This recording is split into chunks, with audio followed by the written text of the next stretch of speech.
and related with the joint design aspects first, and thereafter we'll talk about the mechanisms leading to the development of adhesive bond. Actually, that is, you can say, the factors determining or the mechanisms governing the strength of the adhesive joint.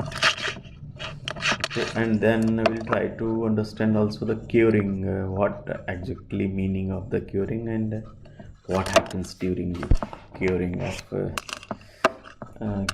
the adhesive joints. So yesterday I talked about the design of the adhesive joints. Design of adhesive joints. So basically, there are the common types of the loading for which these joints are subjected, like tensile, shear, cleavage, and the peeling load. So for last two modes of the loading, these adhesive joints perform very poorly.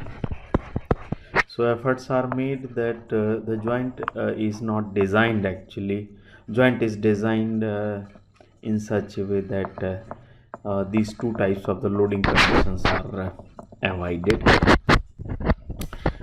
because the joint under adhesive joint under the tensile and shear load performs very well. This was one aspect, like avoiding the cleavage and peeling type of the loading conditions. And the second aspect is determining the overlap.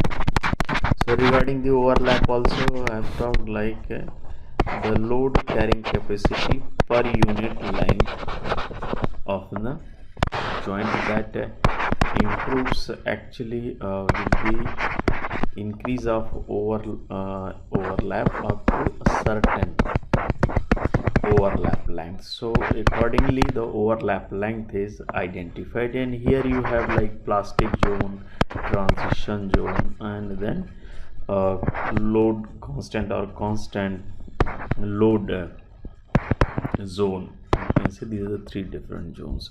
So this is how we try to identify and establish the overlap in case of the adhesive joint, because the lap joining is one of the most common one.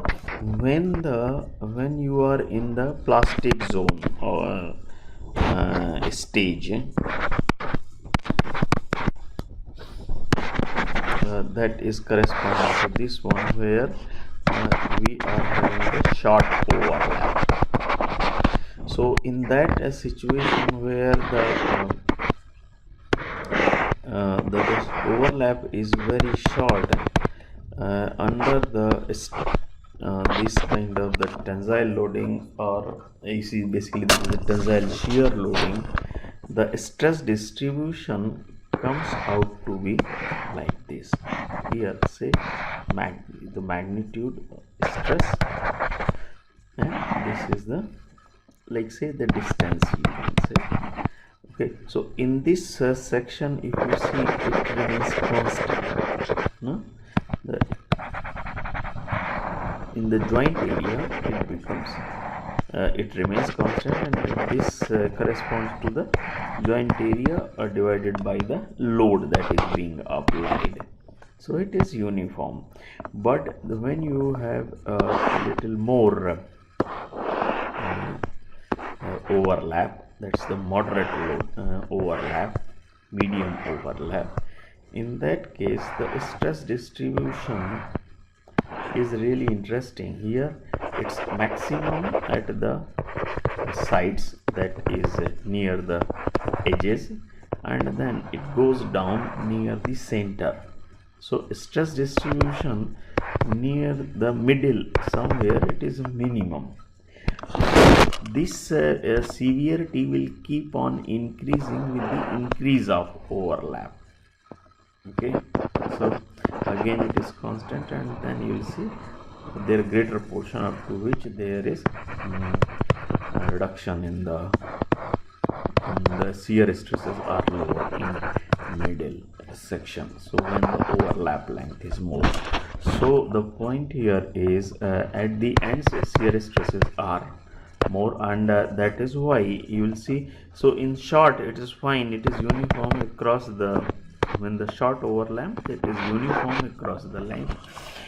But when it is really the corresponding to the transition, the overlap is little more, and furthermore when the constant load region, the shear stresses are maximum at the corners, at the edges, and therefore there is no scope or chances for the failure to start from the middle, but mostly failures occur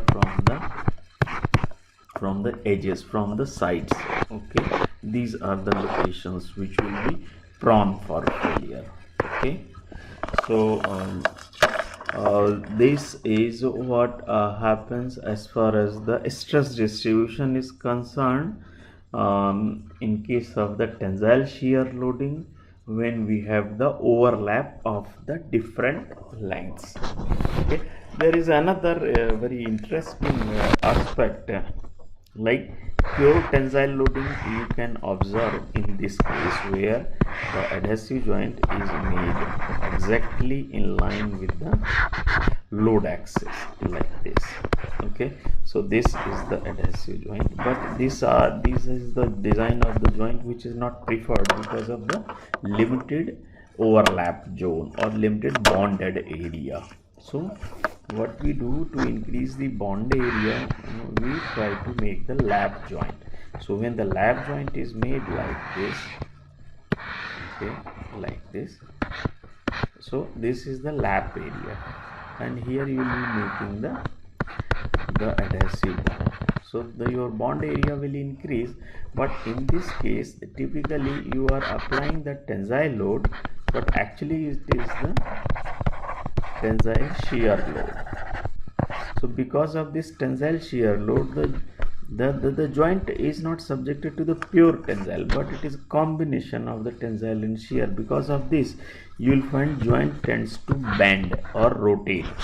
So as a result of this, what you will find that these ends are subjected to both cleavage and the peeling load conditions. So because of this eccentric loading, the load is actually acting not in the same line, but the load, they are eccentric by certain magnitude, that in turn tends to rotate the joint area, and that in turn modifies the kind of stresses or the loading that is experienced by the joint, which is cleavage, and which becomes a combination of the cleavage and the peeling type. And that is why you will see that the failures will start somewhere from these edges of the joints under the peeling or the cleavage loads. Okay, so efforts are all, so this is another aspect which is kept in mind while designing the load. Okay, so that the tendency for rotation of the joint is avoided. Otherwise this itself will modify the loading conditions for cleavage and peeling. You know, as I said last time in the last lecture, the load capability, load carrying capability under the peeling load conditions is only a fraction of that in case of the tensile or shear load. So that is a very small, it offers the crack opening very easily under the peeling or the cleavage load conditions. Okay, so so that is why we need to avoid actually this kind of the load designs, design of the joints. So now I'll make certain kind of the joints, and the joints which are you can say the preferred or the considered to be outstanding or the good, depending upon the their severity with regard to the peeling or the cleavage conditions development. So the as I said, the first one, the typical butt joint, this is not preferred kind of the joint, okay, although it is very easy to make. Then there is a scarf joint, wherein we make the edges of the component to be joined slant. So this is good in a way because it increases the lap area or the joint area, and also the axis remains undisturbed. So you can say this is very commonly used in case of the woodworking for joining the wood. Then there is another which is very acceptable kind of the joint design used in again in woodworking, which is considered to be very acceptable. That is called like double butt lap joint. So how it is made, like say what we do, we make the edge preparation of this kind. Okay, so here we can make it little longer also. Let me erase. Okay,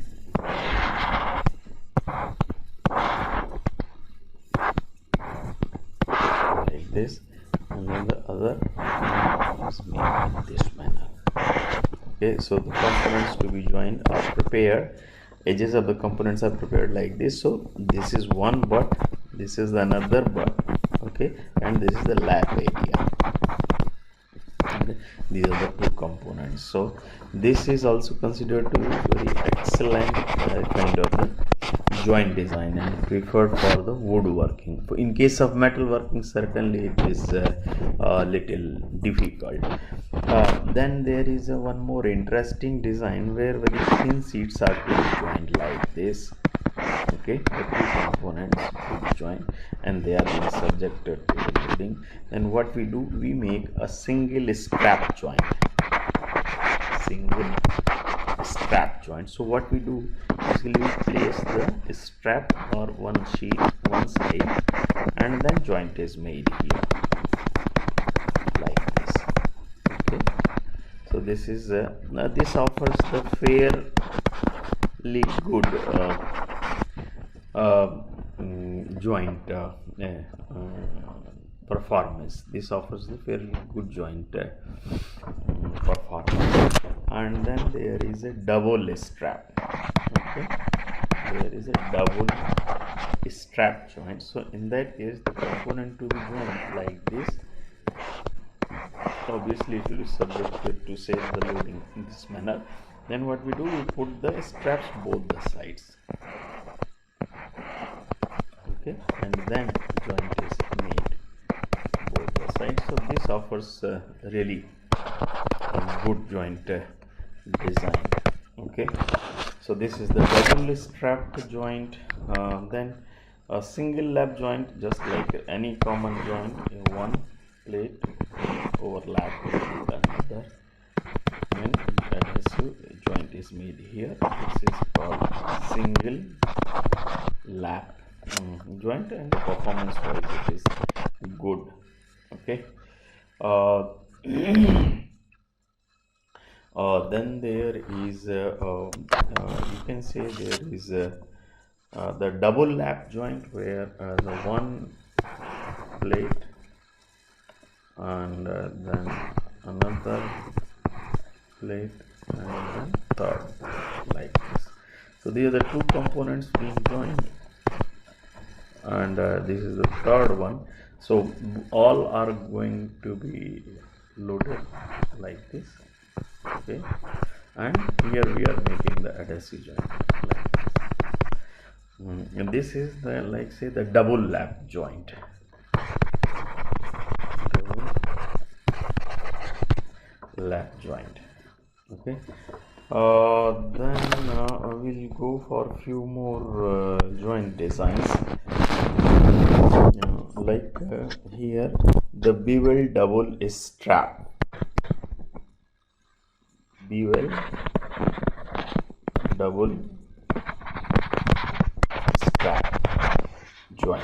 So what is that? Let's say it is just like the double strap joint on it, but beveling is done later. So there are two components to be joined. Say this is the kind of loading.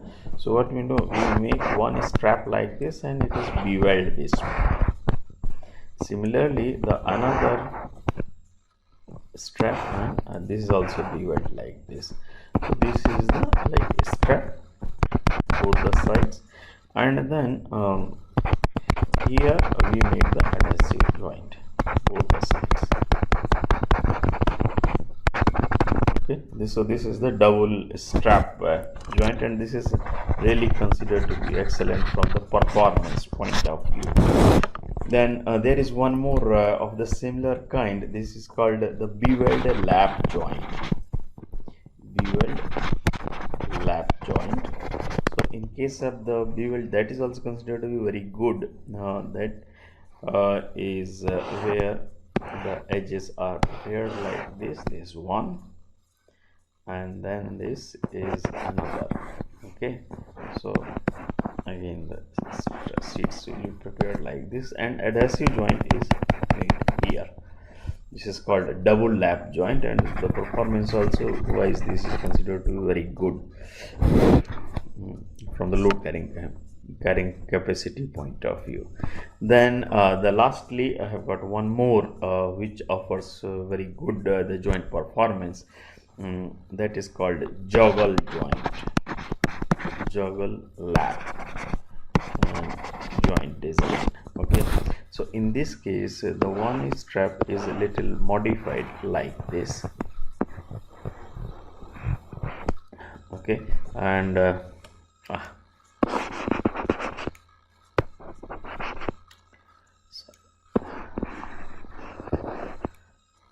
so this is one strap like this, and this is the another one, the same, which is to be joined. Okay, so the components are subjected to the loading this manner, and here we make the adhesive joint. So this is called the joggle type of the joint design. Okay, apart from these there are a few more which are considered to be really good from the performance point of view. So one is called scarf joint, and wherein we make the one component and like this. Okay, and the another component is made of opposite kind of the, one male one female kind of the joint design here like this, and in between we have the adhesive joint like this. This is called a scarf type of the joint. It's like joining end to end kind of the case, and there is a landed scarf tongue and groove. So we can say the tongue and groove is one joint and design.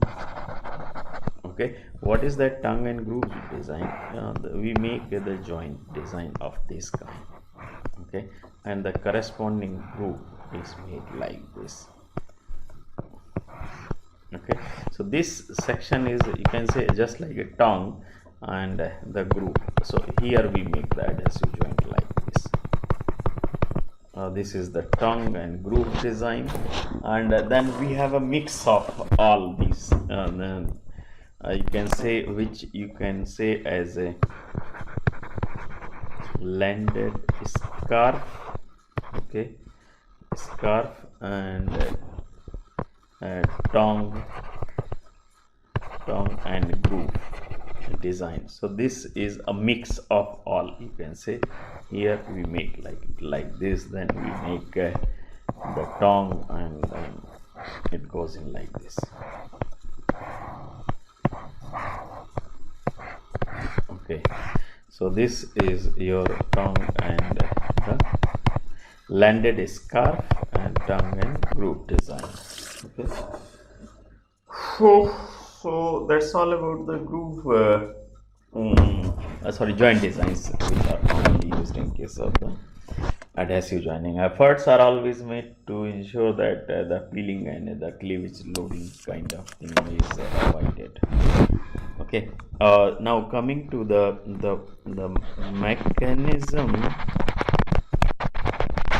mechanisms of the adhesive joining, or you can say bonding.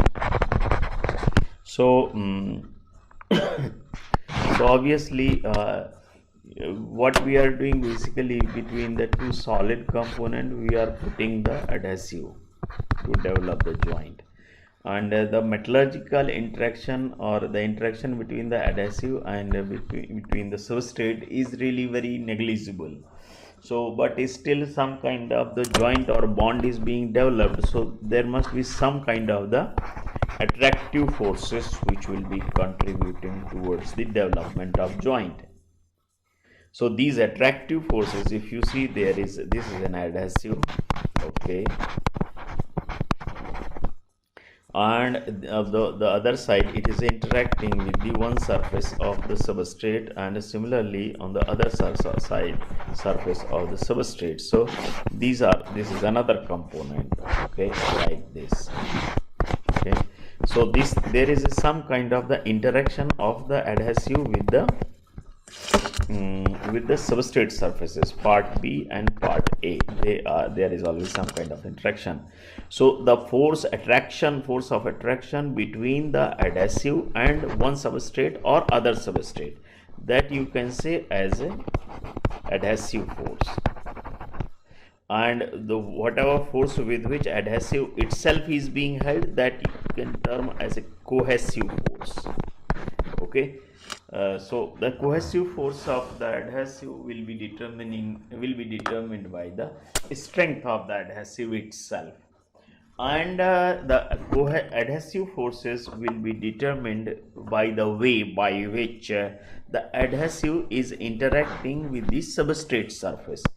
So adhesive plus substrate or the base metal interaction will determine the what you call adhesive forces. Okay, while the cohesive forces will be governed by the type or the composition or the kind of the chemical reactions which are taking place with the adhesive within the adhesive itself. Okay, so one may be very weak or one may be very strong depending upon the type or composition of the adhesive. So it is important to understand, like, when your adhesive thickness is really very less, then mostly your adhesive forces dictate the joint strength, but when the adhesive thickness is more, then cohesive forces determine the joint strength. Okay, so that was just to just to clear some of the things. So what are the factors that are governing the adhesive force, like the force with which the joint is being made between the adhesive plus substrate surface. So this is what you can say. There are 3 or 4 types of the forces. One is absorptive forces. Okay, the second is electrostatic forces.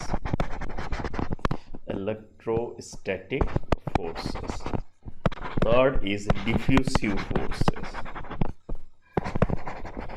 and fourth is the mechanical interlocking forces. So what we are having under the adsorptive forces, when the adhesive and the substrate, they come very close intimacy with each other. So atoms, molecules of the substrate and the adhesive, when they come very close in contact, in very close intimacy, in that case the adsorptive forces becomes very active. Okay, so these adsorptive forces are in form of like van der Waal force,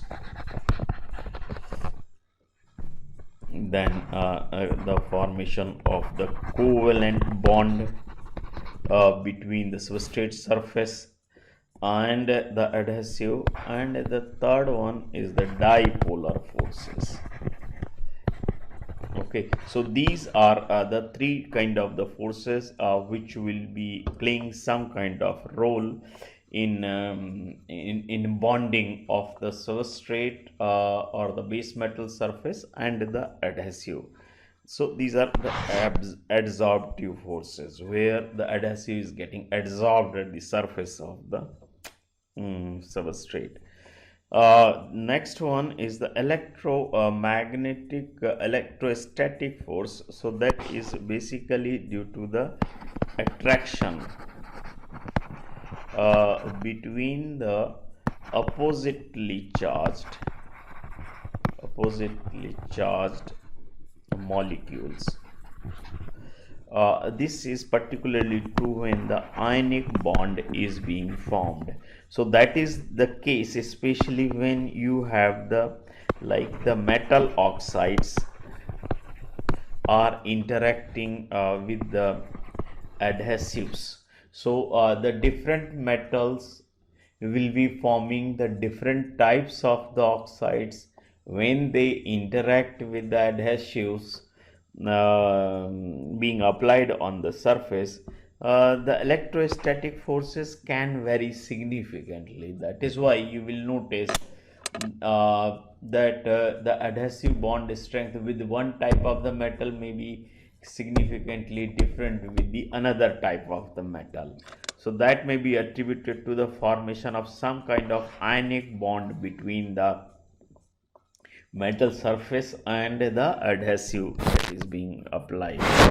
The diffusive force is the next one, where you see the some kind of the the molecular chain entanglement is taking place, and because of between the adhesive and adherent surfaces, molecular chain entanglement is taking place between the adhesive and the adherent. Okay, especially when these diffuse across the joint. So obviously the diffusive forces, when the diffusion across the interface is taking place, will be leading to the formation of the molecular chain entanglement, and that will be leading to the some kind of the attractive forces contributing to the formation of the joint strength. The fourth one is about the kind of the mechanical interlocking. So when the adhesive is filling, so surfaces are always rough, and some kind of the peaks and valleys are always present when adhesive fills in these peaks and valleys. So, and after getting solidified or converting from the liquid to solid, they will be leading to some kind of the mechanical interlocking. So depending upon the surface roughness and the macro and microscopic features of the surface, this mechanical interlocking will be influenced.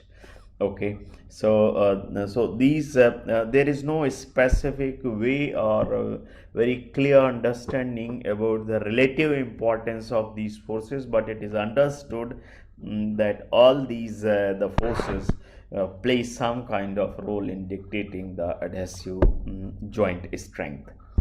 Okay, the lastly I have one more aspect, that is about the curing. There is some kind of the confusion also, curing and drying. Okay, so these are the two completely different things, although physically if you see both looks to be same, but actually they are different. So whatever is the in drawing, what is happening, like whatever you have adhesive, and adhesive is having the liquid component in it. So the liquid component of the adhesive mixture will get lost gradually in two ways. One is your evaporation, and second, it may get absorbed, uh, or it may you see the your liquid aspect may be sucked by the substrate surfaces. So basically the liquid aspect, liquid is taken off either by the evaporation or by absorption of the substrate. So your whenever these two things are happening, you will say the conversion from the liquid to solid will be happening due to the loss of the liquid component. Okay, that is the drying aspect. But curing is different. Curing is different because there are a number of other aspects that are considered in case of the curing. That will depend upon the kind of the adhesive we are considering.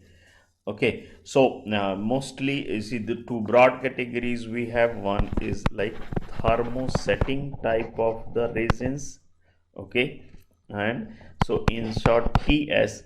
So in TS basically the some kind of the chemical cross linking happens during the curing of the thermosetting resins, and to facilitate this you need sufficient temperature for a sufficient time, so that the chemical cross linking can happen during this curing process. Okay, the second one is the thermoplastics. So where you see just the conversion of the liquid to solid. You see the conversion of the liquid to solid is considered as the curing. So what we do here, in case of thermoplastics, curing refers to the conversion from liquid to solid rheological state. Okay, so depending upon the class or the type of the adhesive, curing has a different meaning. Okay, so basically the curing for thermoplastics is basically physio chemical process of cooling, wherein liquid to solid conversion of the rheological state of the adhesive is taking place. Okay, so these things will be you see the liquid to solid, or uh, the chemical cross-linking phenomena. These studies in adhesives are carried out using certain tools. Just for your reference only, I am telling this. So the studies related to the curing in adhesive joints is carried out using following tools, which will indicate the temperature at which all these things are happening. So the tools that are used are include, like say, TMA, thermomechanical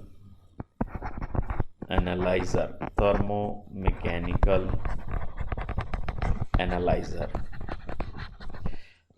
So this all these things are available in IIT Roorkee, also in the different labs. Then we have the TGA. This is called thermogravimetric analysis or analyzer. Then we have the DSC. This is called the differential scanning calorimetry. So these are some kind of the tools or the approaches which are used for investigations related to the curing in adhesive joints. I think that's all about the adhesive joining I had to talk about.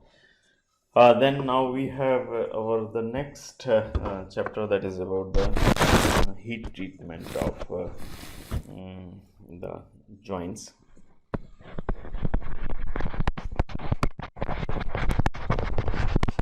Heat treatment of the solid state joints.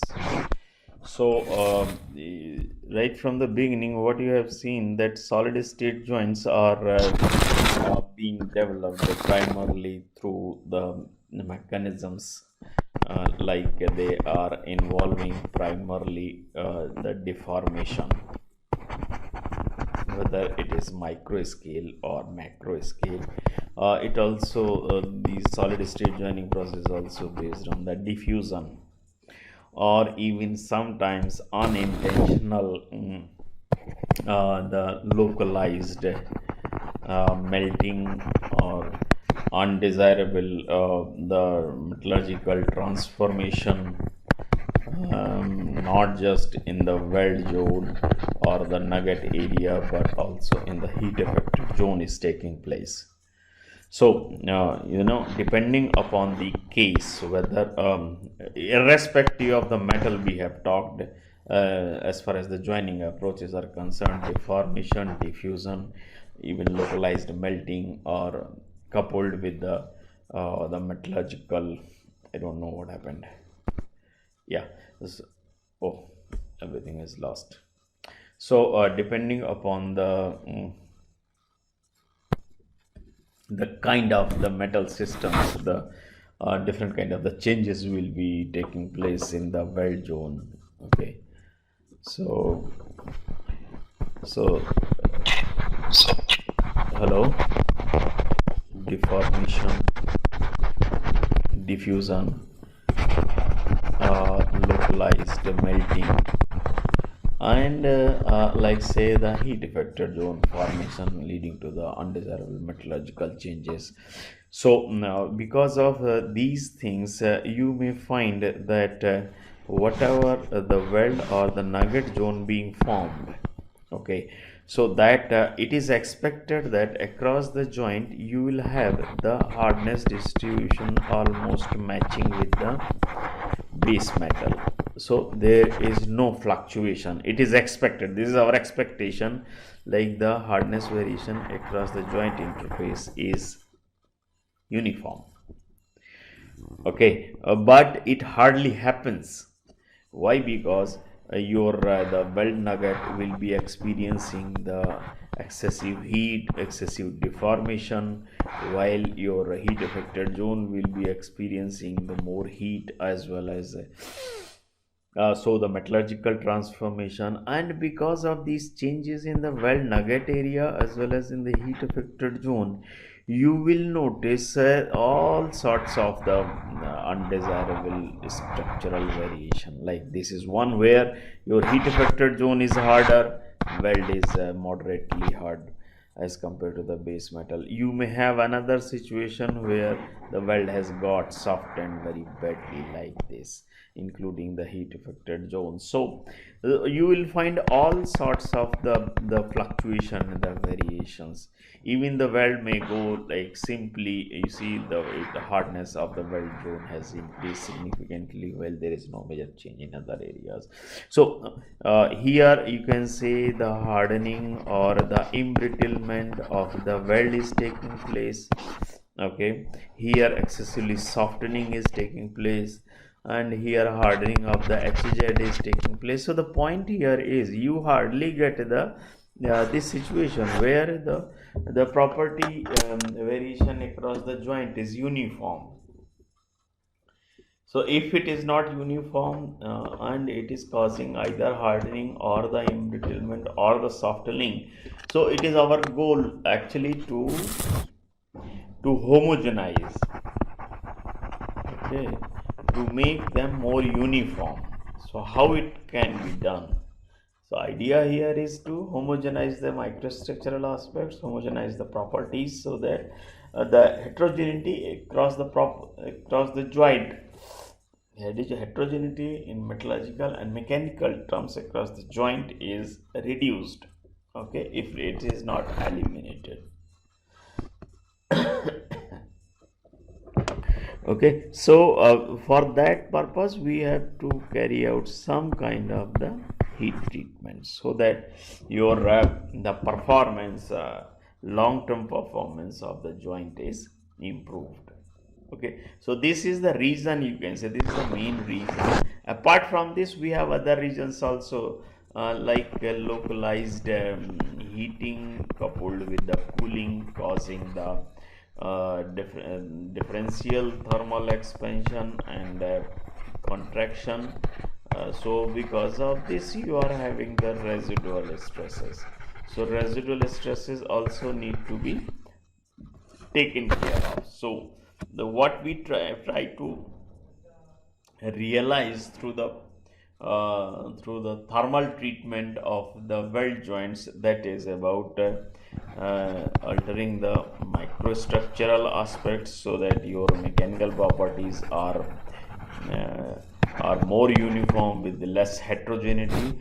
And the second is to minimize, okay, the residual stresses.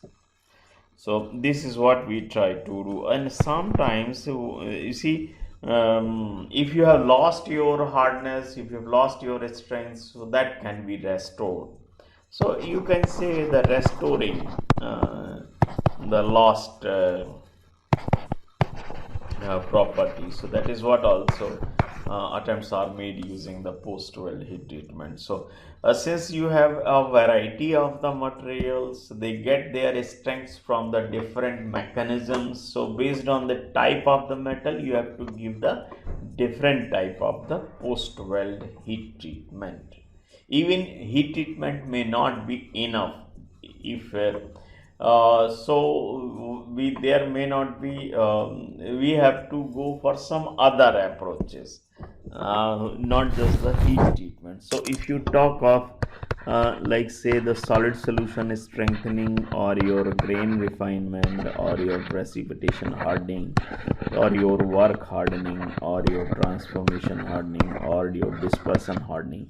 So what will be happening, like you if you have lost your whole of the strength in case of the work hardening metals, after the after solid state joining, then what you have in your hand to restore the properties? Nothing.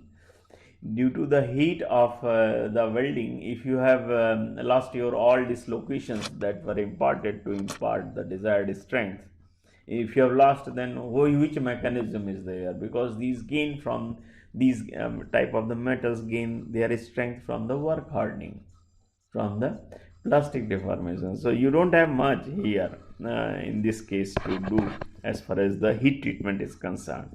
You can certainly do something for the grain refinement, you can do something for precipitation hardening metals, you can certainly do for something for the transformation hardening metals. And similarly, the scope for the property alteration through the heat treatment is very less for the solid solution strengthened and the dispersion strengthened metals. So not all types of the metals can be improved upon through the post weld heat treatment. Okay, so what we have, grain refinement, like precipitation hardening and transformation, those heat sensitive metals, certainly the metals which respond to the heat treatment, those which respond to the heating and cooling, their property alteration is possible through the post weld heat treatment. Okay, I hope you'll have better clarity now what can be done and which kind of the metals can be strengthened through the post weld heat treatment, which kind of the metals can respond better to the post weld heat treatment. Okay, so as far as the now, what are the things that you are left with? Like precipitation hardening metals, you have to see T4 heat treatment, T6 heat treatment. These are the two things. Then for transformation hardening metals, what you have, like steels, you have all sort of like annealing, normalizing, your quenching and tempering, then os tempering, mar tempering, etc. So all these are the heat treatments related with the steels only. Okay, and then you have the stress relieving heat. For residual stresses, you have stress relieving or the process annealing kind of the treatment. So they will be helping to restore the ductility, toughness, as well as relieving the residual stresses. So stress relieving treatment or the process annealing kind of thing, that's what you can do. Anything else? I think these are the kind of things that we have in our syllabus. We'll try to, I think that's all. So hopefully you understand something about, as far as the basics are concerned, how do we carry out the T6 or the T4 heat treatments in case of the precipitation hardening. There are three main steps for carrying out the precipitation hardening through the T6 approach.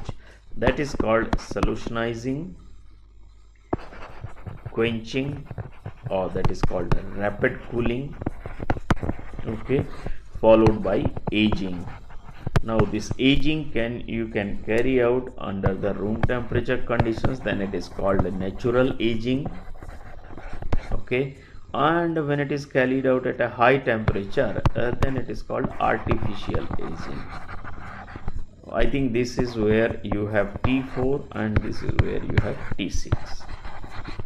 Okay, so this is about the precipitation hardening metals, whether it is titanium or copper or the super alloys, or even precipitation hardenable stainless steels, then aluminum, magnesium. So those are the metals.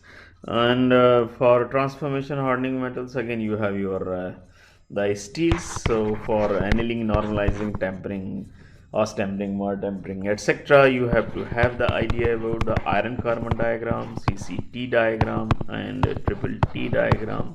I think these three diagrams will form the basis for your what do you call, basis for the PWHT of the steels.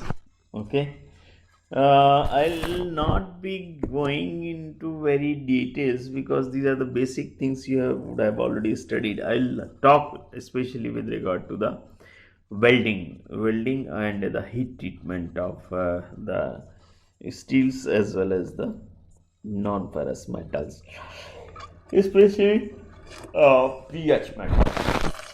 Hopefully, this is just so my query is like what you have studied as far as the normal heat treatments are concerned for the steels. Then we'll just refer them with respect, with special reference to the weld joints.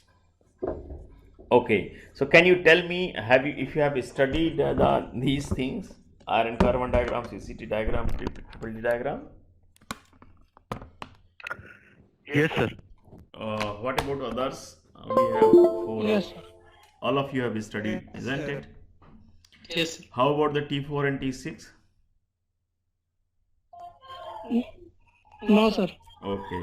T4, Now, 5. so my point here is, instead of talking about the basics aspect, if you have not understood like T4, T6 and the purpose of these steps, we'll definitely talk in detail. But whatever the fundamentals are there, rather than talking about those fundamentals or repeating again those fundamentals related to the heat treatment of steels, it would be better if we talk about the relevant aspects to the weld joints or the welding related things, how these are a little different, and their effect, why their effect is little different than what we get in case of the normal metals. So probably about that I will start in the next lecture.